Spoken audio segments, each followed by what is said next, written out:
critical juncture in human history. A time that calls for decisive action to build global peace and prosperity. Our collective responsibility is clear. No individual anywhere in the world should suffer the indignity of lacking food, shelter, or basic necessities. 8 millions do.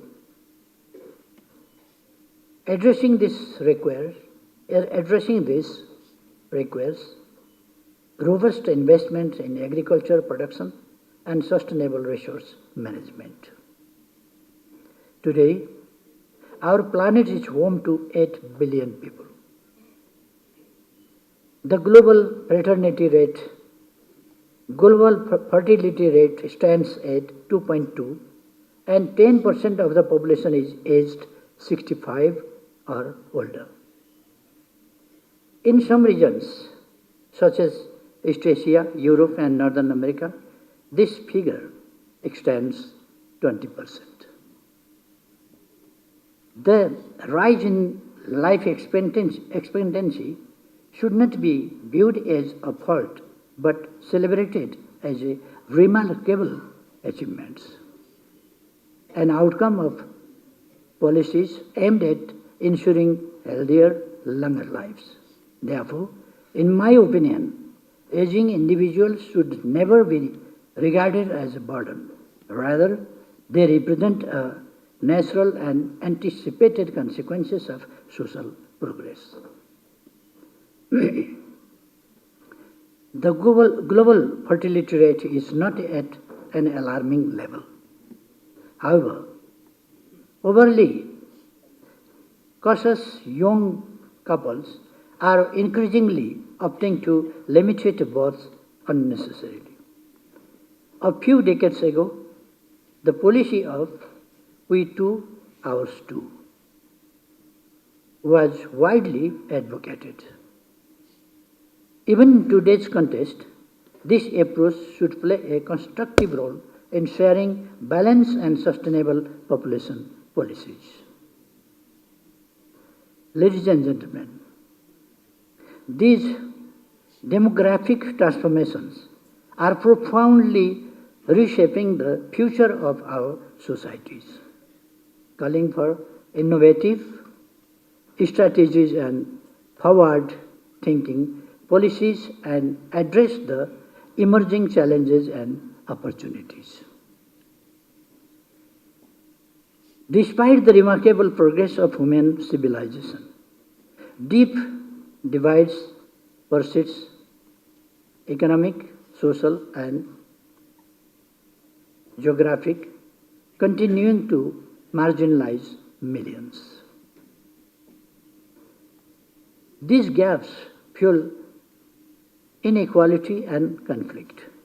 To grow and prosper as a global community, we must focus on uplifting the most vulnerable among us.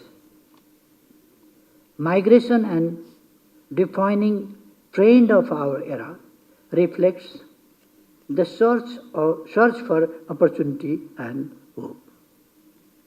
Yet, its management remains a pressing challenge.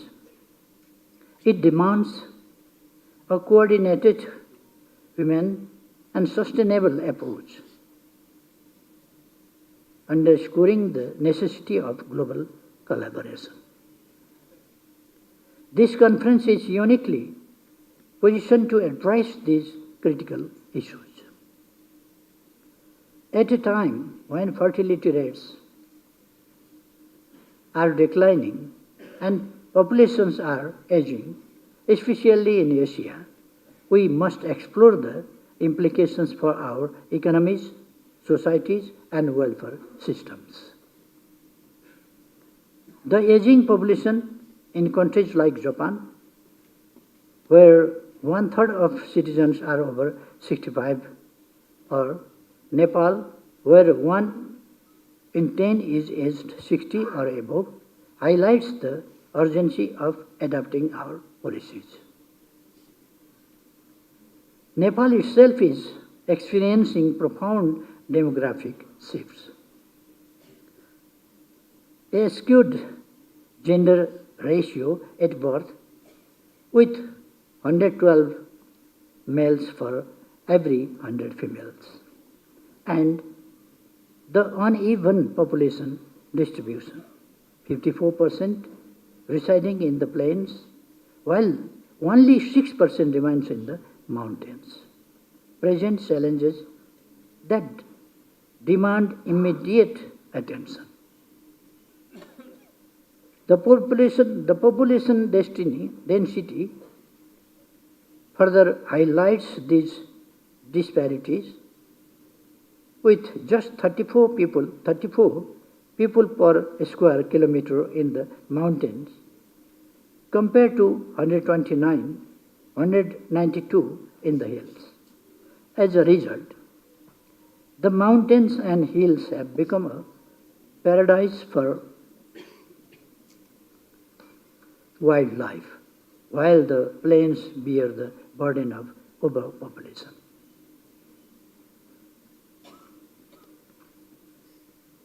This necessitates the adoption of equitable and inclusive development policies to encourage individuals to remain in their places of birth.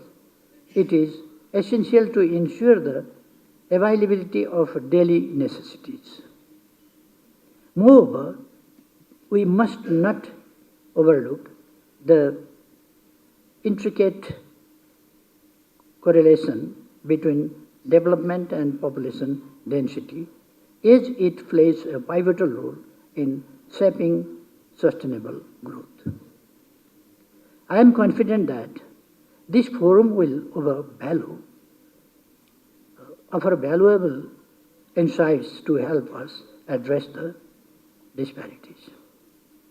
This conference also makes a significant milestone as we approach the 30th anniversary of the International Conference on Population and Development held in 1994. The principles established at the ICPD, prioritizing human rights, focusing on people, recognizing the links between population and development, addressing gender-based violences, and ensuring access to reproductive health care are as relevant today as ever.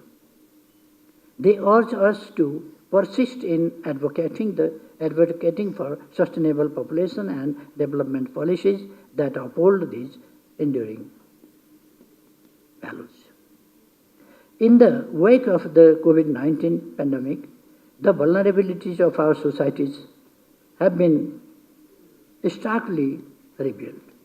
This moment calls for reflection and renewed action to integrate population issues into broader social, economic, and political strategies.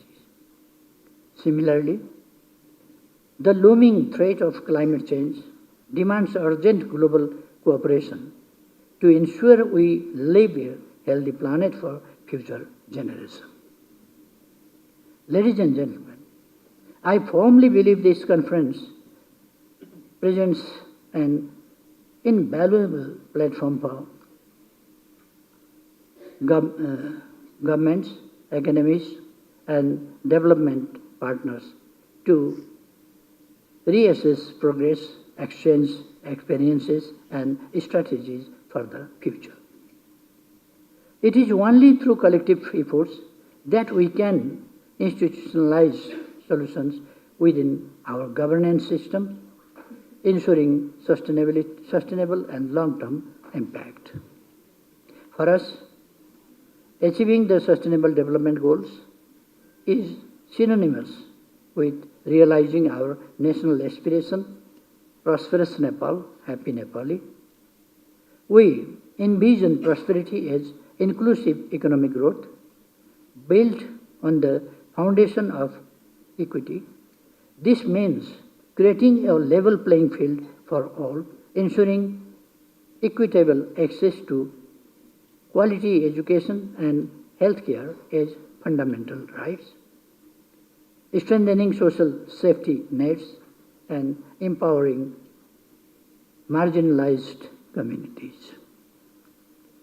For Nepal, the happiness of our people is the ultimate measure for democratic success.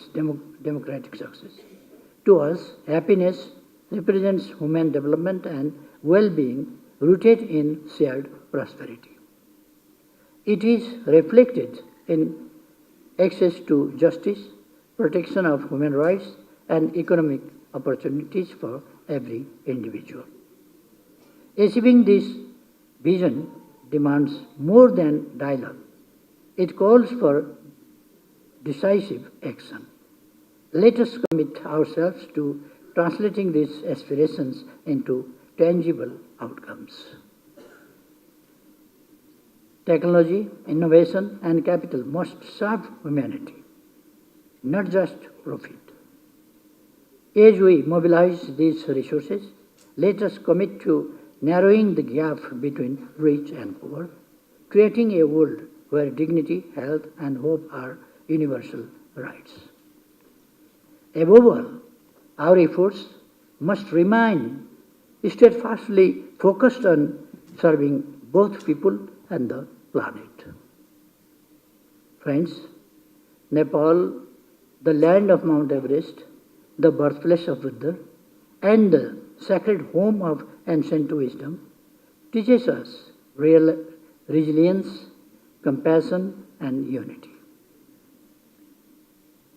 Let these values guide our deliberations. Let us send a powerful message to the world: no one should be left behind. As the challenges before us grow, we too